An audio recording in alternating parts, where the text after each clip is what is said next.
बिस्मिल्लाहिर्रहमानिर्रहीम। अस्सलाम वालेकुम स्टूडेंट्स, मैं हूं हसान फरीद, आपका फिजिक्स टीचर। स्टूडेंट्स, आज का हमारा आर्टिकल है comparison of electric and gravitational forces. ये दो बहुत मशहूर कॉन्सेप्ट्स हैं, हम इनको कंपेयर करेंगे। कंपैरिजन का मतलब होता है कि इनमें क्या सिमिलैरिटीज हैं वो भी डिस्कस करें और क्या डिससिमिलैरिटीज हैं, फर्क कहां कहां आता है इन थ्योरीज में वो भी डिस्कस करें। तो हम इन दोनों चीजों को आज देखेंगे स्टूडेंट्स। आइए स्टार्ट करते हैं आज का लेक्चर। स्टूडेंट्स, सबसे पहले तो मैं आपको यह बताता चलूं कि ग्रेविटेशनल फोर्स का सिंबल आज के लेक्चर में मैं GF लिखूंगा, जिसका मतलब ग्रेविटेशनल फोर्स होगा। इलेक्ट्रिक फोर्स को मैं EF लिखूंगा, जिसका मतलब इलेक्ट्रिक फोर्स होगा। दूसरी बात स्टूडेंट्स, सबसे पहले तो हमें यह जानना चाहिए कि ये फोर्स के जो कॉन्सेप्ट्स हैं ये किस किस साइंटिस्ट ने दिए थे। तो मैं आपको बताता चलूं कि जो ग्रेविटेशनल फोर्स है इसका कॉन्सेप्ट ज्यादा पुराना है। ये सर आइजैक न्यूटन ने ये थ्योरी पेश की थी 1600 समथिंग में, जबकि जो हमारे पास इलेक्ट्रिक फोर्स है इसका कॉन्सेप्ट जो है वो ग्रेविटेशनल फोर्स के बाद आया 1800 समथिंग में। कूलम ने ये थ्योरी दी थी। तो ये तो हो गया दोनों साइंटिस्ट का इंट्रोडक्शन जिन्होंने ये थ्योरीज दी थी। अब जरा देखते हैं स्टूडेंट्स, ग्रेविटेशनल फोर्स का कॉन्सेप्ट क्या है बेसिकली।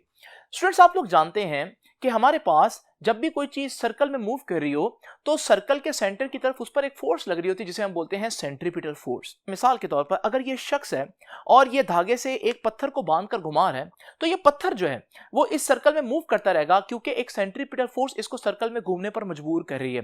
लेकिन कब तक ऐसा चलता रहेगा?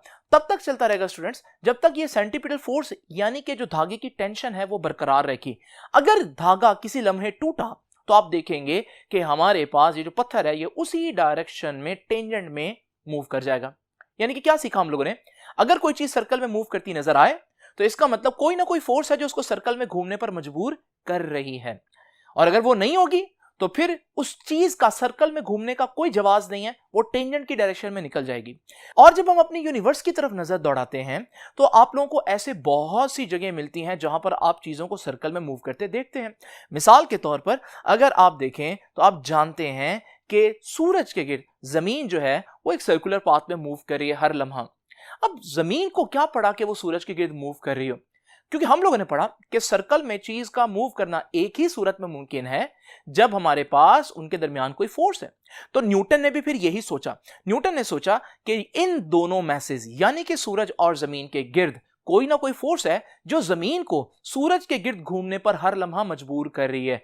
वो फोर्स न्यूटन ने ग्रेविटेशनल फोर्स का नाम दिया। और उसको ये फोर्स नजर नहीं आई, जैसे रस्सी में तो आपको नजर आ रहा है ना, लेकिन यहां ये फोर्स नजर नहीं आई। लेकिन फिर भी उसने कहा कि ये फोर्स है जो मैसेज के दरमियान लगती है, इसे हम बोलते हैं ग्रेविटेशनल फोर्स। ये तो कॉन्सेप्ट ग्रेविटी का। तो स्टूडेंट्स, ये कॉन्सेप्ट आपको चांद और जमीन के दरमियान भी नजर आएगा। जब आप देखते हैं चांद जमीन के गिर्द घूम रहा है तो भी इसका मतलब चांद जो है वो मजबूर है जमीन के गिर्द घूमने पर। इसका मतलब जमीन और चांद के दरमियान कोई ग्रेविटेशनल फोर्स एग्जिस्ट करती है। तो स्टूडेंट्स, ग्रेविटेशनल फोर्स फिर किनके दरमियान होती है? याद रखिएगा, ग्रेविटेशनल फोर्स मैसेज के दरमियान होती है। तो ये हो गई पहली बात जिसको मैं यहां पर लिख देता हूं कि ग्रेविटेशनल फोर्स क्या होती है कि every mass of this universe, इस कायनात का हर mass attracts another mass with a force, एक फोर्स से अट्रैक्ट करेगा। क्या कहते हैं उस फोर्स को? Called GF, gravitational force. उसको हम कहते हैं कि वो ग्रेविटेशनल फोर्स है। अब आप सोच रहे होंगे कि अगर ये कॉन्सेप्ट सही है तो फिर मुझे इस वक्त ये व्हाइट बोर्ड भी तो मैस है, मेरा भी मैस है, तो हम एक दूसरे को अट्रैक्ट क्यों नहीं करें? स्टूडेंट्स, याद रखिएगा, ये जो ग्रेविटेशनल फोर्स है ये मैसेज पर भी डिपेंड करती है। जमीन पर आपको मालूम है मुझे ग्रेविटी अच्छी खासी फील होती है क्योंकि जमीन का मैस बहुत ज्यादा है। तो स्टूडेंट्स, ग्रेविटेशनल फोर्स कितनी स्ट्रांग होगी ये डिपेंड करता है कि वो जो दोनों ऑब्जेक्ट हैं जिनके दरमियान ग्रेविटेशनल फोर्स है उनका मैसेज का प्रोडक्ट कितना है। जितना दोनों का मैस ज्यादा होगा उतना ग्रेविटी स्ट्रांग होती जाएगी। यही वजह है कि जमीन और मेरे दरमियान, क्योंकि जमीन का मैस इतना ज्यादा है तो हमारा जो मैस का प्रोडक्ट है वो इतना ज्यादा आता है कि फोर्स ऑफ ग्रेविटी बहुत स्ट्रांग हो जाती है। तो इसका मतलब फोर्स ऑफ ग्रेविटी जो है वो क्या होती है वो तो पता चल गया, मैसेज के दरमियान एक फोर्स होती है। लेकिन उसका मैग्नीट्यूड कैसे पता चलेगा? तो हम कह सकते हैं with a force called gravitational force which is directly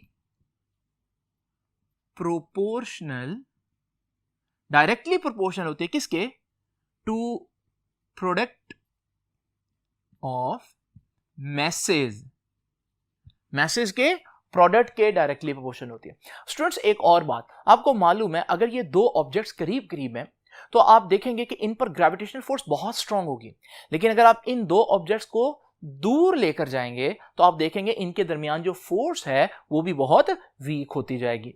तो स्टूडेंट्स मैं इस एग्जांपल से देख सकता हूं स्टूडेंट्स कि मैं जमीन पर मौजूद हूं तो जमीन की ग्रेविटी भी मुझ पर आ रही है, चांद की भी ग्रेविटी मुझ तक आ रही है, लेकिन मैं जमीन के साथ ही क्यों अटैच हूं, चांद पर क्यों नहीं चला जाता? क्योंकि जमीन मेरे करीब है, डिस्टेंस कम है तो ग्रेविटेशनल फोर्स स्ट्रांग होगी, जबकि चांद मुझसे दूर है तो डिस्टेंस जो है वो बहुत ज्यादा है तो ग्रेविटेशनल फोर्स जो है वो वीक होगी सही लेकिन बहुत कम होगी। तो स्टूडेंट्स हम लोगों ने देखा कि डिस्टेंस के साथ अगर हम देखें तो इनवर्स रिलेशन बन रहा है, तो directly proportional to the product of masses and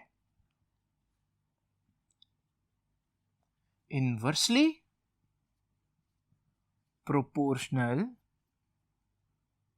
to distance between their center, जितना उनके दरमियान डिस्टेंस है उसके। लेकिन स्टूडेंट्स एक और बात जो मैंने ऑब्जर्व की वो क्या थी, जरा इमेजिन करें मेरे पास दो मैसेज हैं M1 और M2, इनके दरमियान डिस्टेंस D है और ये एक दूसरे को फोर्स लगा रहे हैं, अट्रैक्ट कर रहे हैं और वो फोर्स है F।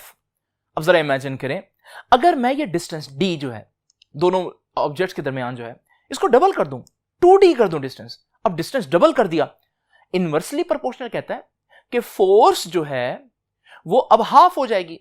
लेकिन स्टूडेंट्स मैंने देखा कि फोर्स हाफ होने के बजाय 4 गुना कम हो गई, यानी कि एक्सपेरिमेंट अगर हमने किया तो हमने देखा कि डिस्टेंस डबल करने से फोर्स 2 गुना नहीं बल्कि 4 गुना कम हो गई, और 4 क्या है, 2 का स्क्वायर।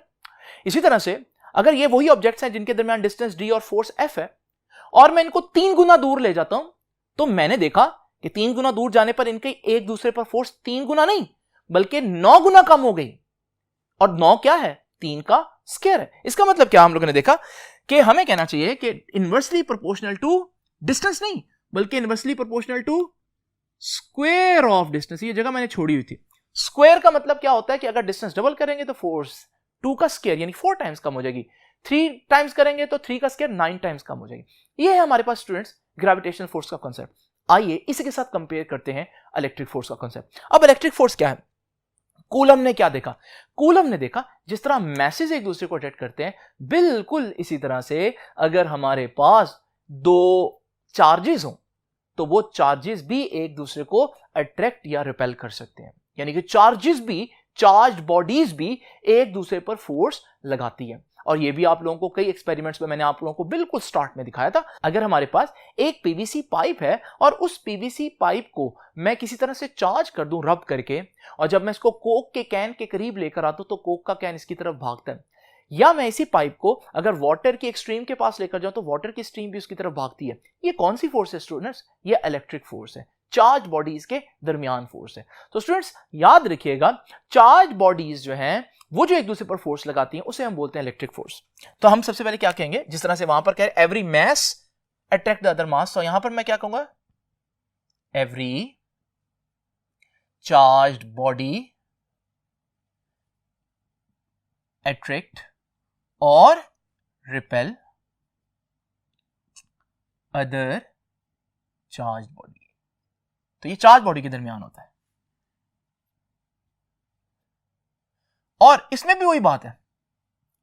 फोर्स को पहले मैं नाम दे दूं विद अ फोर्स, एक फोर्स लगाते हैं एक दूसरे पर with a force called EF। EF stands for electric force. ये इलेक्ट्रिक फोर्स कितनी ज्यादा या कितनी कम होगी ये भी डिपेंड करता है कि चार्जेस का मैग्नीट्यूड कितना ज्यादा या कितना कम है। मिसाल के तौर पर ये मेरे पास 1 कूलम और 1 कूलम चार्ज है तो आप देखेंगे इनके दरमियान फोर्स ऑफ अट्रैक्शन बहुत कम होगी, लेकिन अगर मेरे पास 4 कूलम और 4 कूलम चार्ज हो तो आप देखेंगे अब फोर्स बहुत ज्यादा होगी। तो हम लोगों ने क्या सीखा कि जिस तरह से वहां पर हम मैसेज की बात करते हैं, यहां अगर हम चार्ज की बात करें, जितना चार्ज का मैग्नीट्यूड ज्यादा होगा उतना हमारे पास इलेक्ट्रिक फोर्स स्ट्रांग होती जाएगी। तो यहां पर हम कह सकते हैं फोर्स कॉल्ड इलेक्ट्रिक फोर्स। आगे मैं क्या कहूंगा, which is directly proportional to product of charges, charges के प्रोडक्ट के डायरेक्टली प्रोपोर्शनल होगी। एंड आगे अगली बात भी देख लेते हैं इसी तरह से अगर हमारे पास ये दो चार्जेस हैं और ये चार्जेस एक दूसरे पर फोर्स लगा रहे हैं F, इनके दरमियान डिस्टेंस है D, तो अगर मैं इनके दरमियान डिस्टेंस ज्यादा कर दूं, जैसे सपोज करें 2D कर दिया, डबल कर दिया डिस्टेंस, तो यहां पर भी मैंने यही देखा कि फोर्स अब हाफ होने की बजाय 4 टाइम्स कम हो गई। इसका मतलब ये भी फोर्स ऐसी है जो डिस्टेंस बढ़ने से फोर्स कम होती है, लेकिन फोर्स डिस्टेंस के स्क्वायर के हिसाब से कम होगी। यानी कि मैं यहां पर कह सकता हूं and inversely proportional to square of distance between their centre. Now students, ये तो हो गया हमारे पास दोनों फोर्सेस की डेफिनेशन। आइए अब जरा देखते हैं दोनों फोर्सेस का फार्मूला क्या बनेगा। अगर मैं इन्हीं बातों को दिमाग में रखते हुए फार्मूला बनाऊं तो ग्रेविटेशनल फोर्स का फार्मूला बनेगा, क्योंकि ग्रेविटेशनल फोर्स क्या है, मैसेस के प्रोडक्ट के डायरेक्टली प्रोपोर्शनल और डिस्टेंस के स्क्वायर के इनवर्सली प्रोपोर्शनल। नाउ स्टूडेंट्स, ये चीज हमारे पास बनी और आपको मालूम है प्रोपोर्शनैलिटी का साइन खत्म करने के लिए हमें कांस्टेंट से मल्टीप्लाई करना पड़ता है। तो यहां पर जो कांस्टेंट से मल्टीप्लाई करूंगा स्टूडेंट्स वो है G। G is called gravitational constant, अभी इसका जिक्र करूंगा मैं आपके साथ। इसी तरह से स्टूडेंट्स, अगर हम यहां की बात करें तो इसका फार्मूला क्या है, इसकी इलेक्ट्रिक फोर्स है या कूलम फोर्स है। अब कूलम फोर्स जो है वो भी चार्जेस के प्रोडक्ट के डायरेक्टली प्रोपोर्शनल है और डिस्टेंस के वो भी इनवर्सली प्रोपोर्शनल है डिस्टेंस के स्क्वायर के। नाउ स्टूडेंट्स, यहां पर अगर हम देखें इलेक्ट्रिक फोर्स, यहां भी प्रोपोर्शनैलिटी का साइन आ रहा है। इस प्रोपोर्शनैलिटी के साइन को खत्म करने के लिए भी हमें कांस्टेंट्स लगाना पड़ेगा। ये कांस्टेंट है K। तो आप देख रहे हैं दोनों की जिस तरह से डेफिनेशन बहुत सिमिलर थी, बिल्कुल उसी तरह से दोनों के फार्मूले भी काफी हद तक सिमिलर हैं। तो ये तो हो गया दोनों का फार्मूला का कंपैरिजन। इसी तरह स्टूडेंट्स, आइए डिस्कस करते हैं दोनों के कांस्टेंट्स की। अगर मैं यहां पर देखूं, इसका कांस्टेंट क्या है जी, G is called gravitational constant. इसके कांस्टेंट को हम कहते हैं G, इसका नाम है ग्रेविटेशनल कांस्टेंट। ग्रेविटेशनल कांस्टेंट की वैल्यू याद रखिएगा, ग्रेविटेशनल कांस्टेंट की वैल्यू है 6.67 into 10 raised to the power minus 11 newton metre square पर कूलम स्क्वायर। यह है ग्रेविटेशनल कांस्टेंट की वैल्यू। स्टूडेंट्स, यहां जो इलेक्ट्रिक कांस्टेंट है K, तो वो भी मैं लिख देता हूं जी। K is,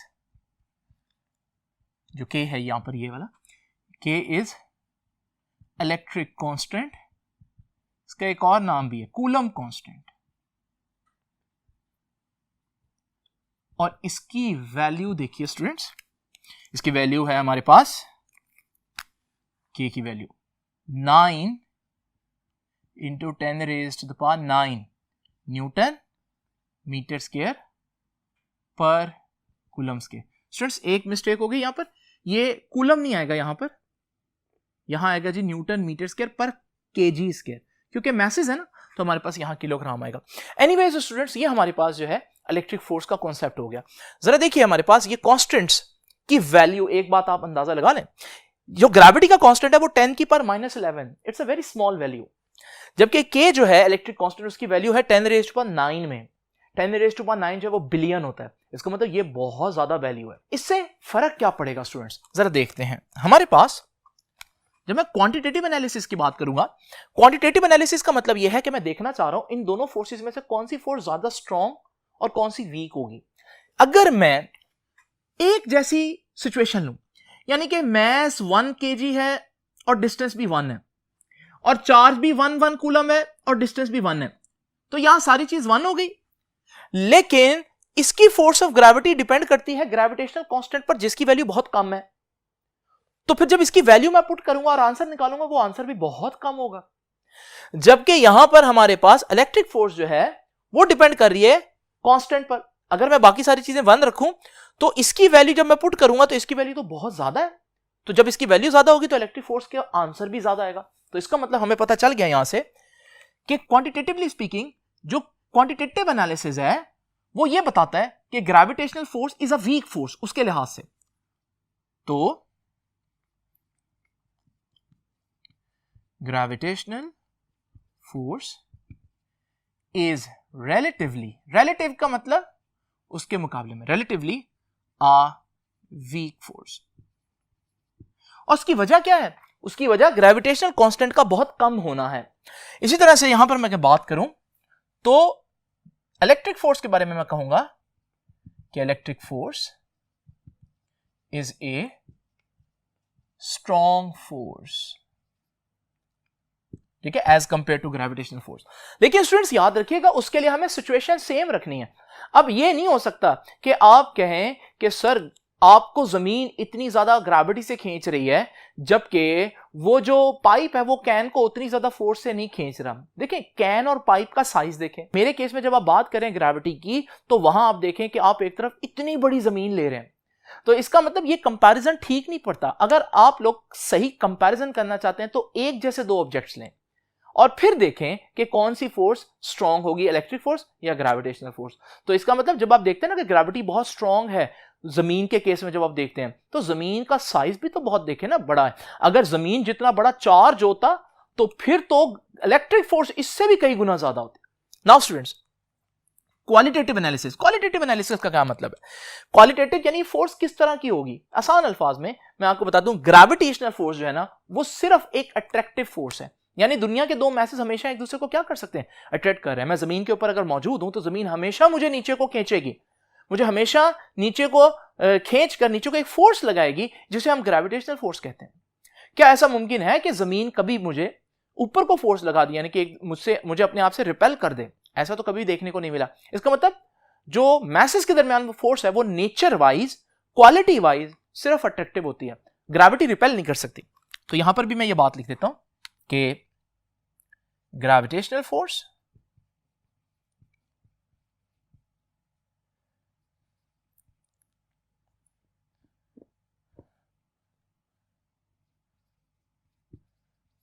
is only an attractive force। Gravitational force सिर्फ और सिर्फ एक अट्रैक्टिव फोर्स होती है, ग्रेविटी रिपेल नहीं कर सकती। इसी तरह से स्टूडेंट्स अगर मैं उसकी बात करूं, आपको मालूम है इलेक्ट्रिक फोर्स के केस में चार्जेस हैं। अब चार्जेस दो किस्म के हो सकते हैं। अगर पॉजिटिव पॉजिटिव चार्ज हो तो एक दूसरे को रिपेल करेगा, अगर नेगेटिव नेगेटिव चार्ज हो ये भी एक दूसरे को रिपेल करेंगे। लेकिन अगर पॉजिटिव नेगेटिव चार्ज हो तो फिर ये एक दूसरे को अट्रैक्ट करना शुरू कर देंगे। तो इसका मतलब ये हुआ कि इलेक्ट्रिक फोर्स के अंदर अट्रैक्शन भी हो सकती है, रिपल्शन भी हो सकती है। तो ये बात भी मैं लिख देता हूं। तो electric force can be attractive और रिपल्सिव। तो इलेक्ट्रिक फोर्स अट्रैक्टिव भी हो सकती है, रिपल्सिव भी हो सकती है। ये एक फर्क है दोनों में कि वो नेचर वाइज, क्वालिटी वाइज सिर्फ अट्रैक्टिव है, जबकि ये अट्रैक्टिव और रिपल्सिव दोनों हो सकती है। अच्छा, ये जो बात है इनवर्स स्क्वायर लॉ, ये मैं पहले ही बता चुका हूं कि फोर्स ऑफ ग्रेविटी भी डिस्टेंस के स्क्वायर के इनवर्सली प्रोपोर्शनल है और इलेक्ट्रिक फोर्स भी डिस्टेंस के स्क्वायर के इनवर्सली प्रोपोर्शनल है। इसे कहते हैं कि दोनों फोर्सेस इनवर्स स्क्वायर लॉ को होल्ड कर रही हैं, फॉलो कर रही हैं। यानी कि मैं कह सकता हूं इनवर्स स्क्वायर लॉ में कि gravitational force obeys inverse square law. Inverse square law, जो ग्रेविटेशनल फोर्स है वो इनवर्स स्क्वायर लॉ को फॉलो करता है। इलेक्ट्रिक फोर्स भी कर रहे हैं, तो यहां पर भी मैं यही लिखूंगा कि electric force obey inverse square law. Now students, बहुत इंपॉर्टेंट बात, इफेक्ट ऑफ मीडियम। अगर दो मैसेज के दरमियान मैं मीडियम ले आऊं तो क्या फर्क पड़ेगा? जरा इमेजिन करें, मैं जमीन के ऊपर मौजूद हूं और जमीन मुझे अपनी ग्रेविटेशनल फोर्स से डायरेक्ट खींच रही है। अगर मैं जमीन और अपने दरमियान कोई बॉक्स रख लूं तो क्या अब मैं जमीन के साथ कनेक्टेड नहीं रहूंगा? अब क्या मैं छलांग लगाऊं तो सीधा जाता रहूंगा क्योंकि मैंने ग्रेविटी को ब्लॉक कर दिया? नहीं, मीडियम रखने से ग्रेविटी ब्लॉक नहीं हो सकती, बल्कि मैं अपने दरमियान जितनी मर्जी मीडियम रख लूं, चाहे एक बिल्डिंग के ऊपर चला जाऊं, अब मेरे और ग्रेविटी के दरमियान एक पूरी बिल्डिंग है, लेकिन फिर भी ग्रेविटी अभी भी मुझ पर उसी तरह एक्ट कर रही होगी जैसे मैं जब उसके साथ डायरेक्ट कांटेक्ट में था तब कर रही थी। इसका मतलब मीडियम ग्रेविटी को या ग्रेविटेशनल फोर्स को शील्ड नहीं कर सकता या उसको ब्लॉक नहीं कर सकता। तो याद रखिएगा इफेक्ट ऑफ मीडियम क्या हुआ कि gravitational force can't be shielded, gravitational force को शील्ड नहीं किया जा सकता। नाउ स्टूडेंट्स बात करते हैं इलेक्ट्रिक फोर्स की। इलेक्ट्रिक फोर्स को शील्ड किया जा सकता है अगर आपके पास दो चार्जेस हैं और दो चार्जेस एक दूसरे पर 10 न्यूटन की फोर्स लगा रहे हैं। तो जरा इमेजिन करें अगर मैं इनके दरमियान कोई मटेरियल रख दूं तो अब इनकी एक दूसरे पर लगने वाली फोर्स कम हो जाएगी। इसका मतलब इलेक्ट्रिक फोर्स को शील्ड किया जा सकता है। स्टूडेंट्स याद रखिएगा electric force can be shielded, can be shielded. Last बात है स्टूडेंट्स, तवज्जो से सुनिएगा, कंजर्वेटिव फील्ड। कंजर्वेटिव फील्ड आपको याद है, अभी मैं आपको दोबारा याद करा देता हूं। चैप्टर नंबर 4 में हम लोगों ने फर्स्ट ईयर में पढ़ा था। इमेजिन करें आप जमीन के ऊपर हैं, आपको मालूम है कि जमीन के गिर्द एक ग्रेविटेशनल फील्ड है। जरा इमेजिन करें इस ग्रेविटेशनल फील्ड के अंदर दो पॉइंट्स, पॉइंट ए और पॉइंट बी। पॉइंट ए से पॉइंट बी तक जाने के कितने तरीके हैं? आप पहले पॉइंट ए से पॉइंट बी तक इस पाथ से भी जा सकते हैं, आप पॉइंट ए से पॉइंट बी तक इस पाथ से भी जा सकते हैं, आप पॉइंट ए से पॉइंट बी तक किसी और रैंडम पाथ से भी जा सकते हैं। अगर हर दफा हर पाथ चूज करने पर आपका वर्क सेम हो, जैसे सपोज करें हर पाथ में 10 जूल वर्क हुआ, ऐसी फील्ड को मैं कहूंगा भाई ग्रेविटेशनल फील्ड कंजर्वेटिव है। क्यों? क्योंकि इसमें वर्क जो है वो पाथ पर डिपेंड नहीं कर रहा। आप जिस मर्जी पाथ से जाएं आपका 10 जूल वर्क ही होगा, चाहे आप छोटा पाथ चूज करें चाहे आप बड़ा पाथ चूज करें, पाथ इंपॉर्टेंट नहीं है। Work done is independent of path, work done is independent of path.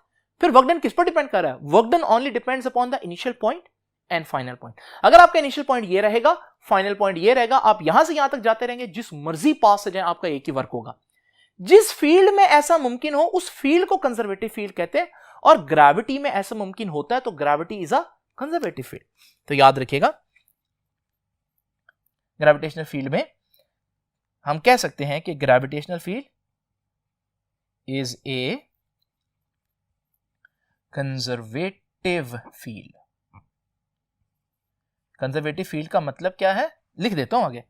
That is, इनके मतलब क्या है कि वर्क डन